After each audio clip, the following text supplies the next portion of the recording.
What is going on, everyone? And welcome back to my channel. Today we're looking at the top 5 deadliest battles in history. There have been so many wars over the years, some that have completely changed the way we live our lives today. But it's not just the wars that have left their mark on history, but also the battles within those wars. Some battles that were fought probably shouldn't have been fought. Others were unavoidable. They all ended with one thing in common: death. Welcome to the most deadly battles throughout history.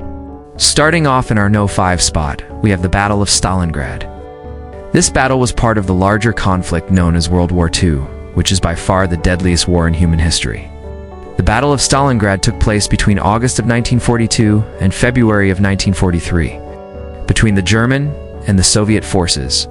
It is estimated that around 2 million people died during this battle.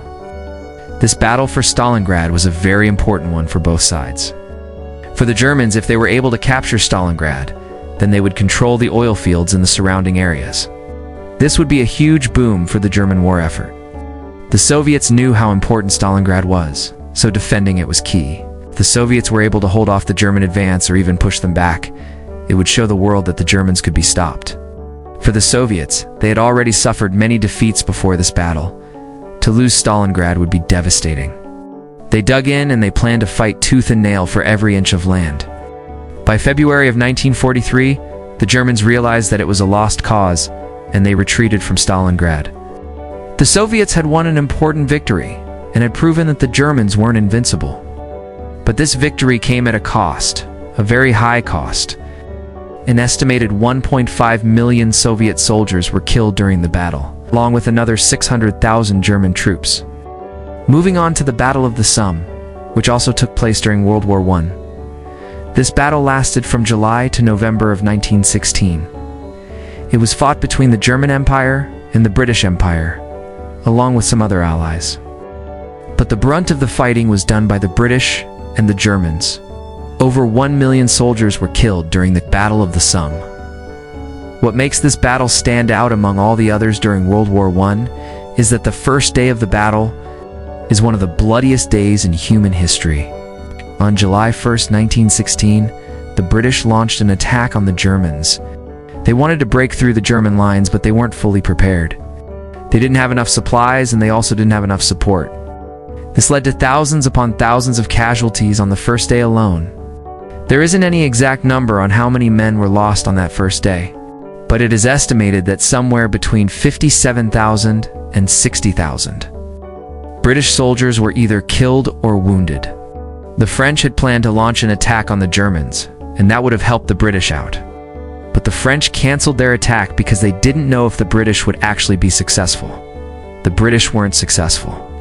This led to more casualties and stalled out the British advance. After 4 months of fighting, the British had only advanced 5 miles into German territory. In the end, the British and the French had lost about 420,000 men. The Germans had lost an estimated 650,000 men. The Battle of the Somme is the deadliest battle ever fought during World War I. It's also one of the deadliest battles involving only 2 sides, meaning it wasn't like the Battle of Stalingrad where there were 2 different sides and they were fighting against each other. Moving on to the Battle of Cannae. This battle was fought in 216 BC. It was fought between Rome and Carthage. Most people know about this battle. It's been depicted in movies and TV shows many times. But it really was as bad as they say. During the Second Punic War, the Carthaginians were led by Hannibal Barca. He led his army across the Alps and into Italy. He wanted to take the fight to Rome instead of fighting in his own territory. The Romans were worried about this new tactic that Hannibal was using. They sent out 2 consuls to stop him, but Hannibal defeated both of them. The Romans decided to send out 1 more general to try and stop Hannibal. That general was Marcus Terentius Varro. Varro gathered up a large force, around 80,000 strong. He marched his army to the village of Cannae, where he set up camp. Hannibal and his men arrived soon after. The Romans were confident that they would be able to defeat Hannibal and his men. But what happened next was a complete shock to the Roman forces. Hannibal's army was much smaller than the Roman force, but he still managed to defeat them. He used a pincer movement, where he had his best fighters sneak around the Roman camp and attack them from all sides. The Romans couldn't fight back because they were completely surrounded. The Romans lost about 40,000 men during the battle. Only 5,000 Carthaginians were lost during the battle. This was a huge loss for the Romans, but it didn't bring them down. They went on to defeat Hannibal and win the Second Punic War.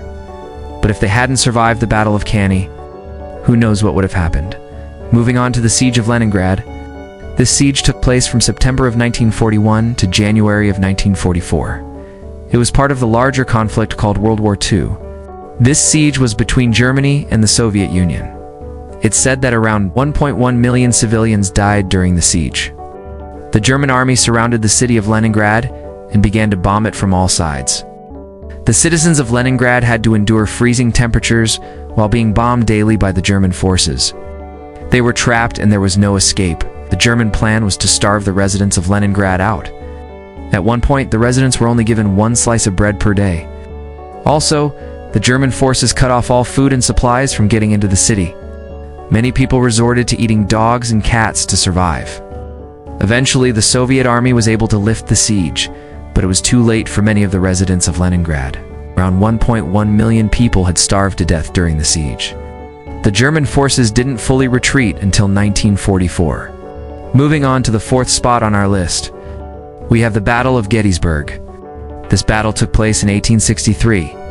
It was fought during the American Civil War. This battle was fought between the Confederate States of America and the United States of America. Around 51,000 people are said to have been killed during this battle. This battle is sometimes referred to as the turning point of the Civil War.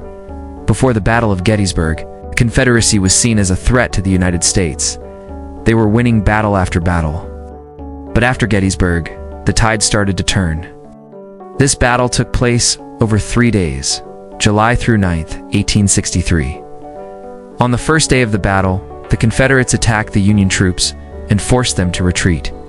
The Confederates were victorious on the first day, but the next 2 days were not as good to them. On the second day of the battle, the Union troops regrouped and launched a counterattack on the Confederates. Both sides fought hard, but neither side would claim victory. On the last day of the battle, the Confederates made one last attempt to win the battle, but they were unsuccessful. After the third day, both sides retreated to their camps. The battle was basically a draw, but it gave the Union troops time to regroup and prepare themselves for future attacks. Without this battle, the Confederacy might have continued to be a threat to the Union. After this battle, it was pretty much downhill for the Confederacy. Even though this battle was considered a draw, it is often referred to as the turning point of the Civil War. And finally, in our one spot today, we have the Battle of Stalingrad. Now, technically, this battle is a tie. There are 2 other battles that also should be in the one spot, but this one will take it.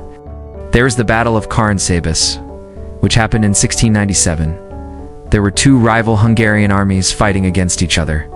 And then there is the Battle of Kursk, which happened in 1943. This battle involved the Germans and the Soviets. Both of these battles were extremely deadly, just like the Battle of Stalingrad. But we've already talked about Stalingrad, so we're going to stick with that one. As I said before, it's estimated that around 2 million people died during the Battle of Stalingrad, and that's why it takes the one spot on our list today. That's it for this video. Thank you guys for watching. And as always, don't forget to mash that like button, comment, and subscribe if you want to see more videos like these. I'll see you next time.